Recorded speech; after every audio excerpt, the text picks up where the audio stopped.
Hey everyone and welcome back to another video. In this video, I'm going to show you how to change the language on the Weee app. Now this video is going to be particularly useful for individuals. Let's say that you're trying to go ahead and order groceries on the Weee app, but you want to go ahead and change your language.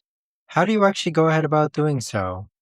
Now this video is going to be short, sweet, and simple guys. There's not going to be a lot of steps involved. Now in order to do this, what you're first going to do is log on to the Weee app. Next, click on Account on the bottom right hand corner. Now towards the bottom, go ahead and click on Language where it says English. Then this is where you can choose between different languages on the Weee app. But there you have it guys, that right there is the best and easiest way that I know of to actually go ahead and change the language on the Weee app. If you guys know of a better or easier way to actually do this, let me know in the comments down below. I would love to know. Thanks so much for watching everyone, and I'll see you guys all in the next video.